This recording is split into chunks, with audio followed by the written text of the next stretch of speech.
Inspector की कड़क आवाज ने जैसे पूरे हॉल की हवा खींच ली हो, और उस एक पल में हर चेहरा सख्त और सन्न हो गया था जब उन्होंने बिना पलक झपकाए कहा कि इस हादसे की पूरी जिम्मेदारी मिस मन्नत खन्ना पर है और हम इन्हें अभी और इसी वक्त गिरफ्तार कर रहे हैं।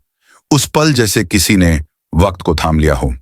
मिस मन्नत के चेहरे पर खौफ का साया फैल गया और जैसे ही पुलिस उनकी तरफ बढ़ी तो पीछे से एक रुआंसी मगर गुस्से से कांपती आवाज गूंजी, ये झूठ है, ये झूठ है, मेरी बेटी ने कुछ नहीं किया है।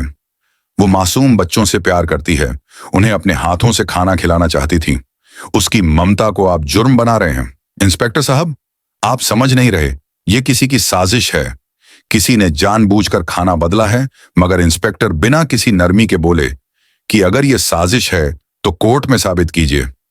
अभी तो हमारे पास सबूत हैं जो सीधे इस लड़की की तरफ इशारा कर रहे हैं। उस पर जैसे बिजली गिरी हो और आदित्य के दर्द में तड़पते शरीर को देख मन्नत की आंखों से आंसुओं की धार बह निकली।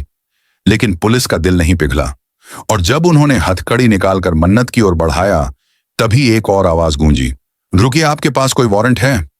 आप ऐसे किसी को उठाकर ले नहीं जा सकते जब तक इन्वेस्टिगेशन पूरा ना हो जाए। इंस्पेक्टर ने आंखें तरेर कर कहा कि यह मामला बच्चों की जान का है, यहां एक एक सेकंड की देरी भारी पड़ सकती है। और फिर उन्होंने कहा कि माफ कीजिएगा, मगर हमें अपना काम करना होगा। और जैसे ही उन्होंने मन्नत की कलाई पर हाथ रखा तो पीछे से मन्नत की मां चीख पड़ी, मेरी मन्नत बेकसूर है, वो ऐसा कर ही नहीं सकती। वो तो किसी की प्लेट में नमक भी ज्यादा नहीं डालती और आप कह रहे हैं कि वो बच्चों को जहर खिला सकती है। ये नाइंसाफी है। मगर तब तक देर हो चुकी थी। मन्नत की आंखों से बहते आंसू और भीगते होंठ कुछ कहने की कोशिश कर रहे थे मगर आवाज गले में अटक गई थी।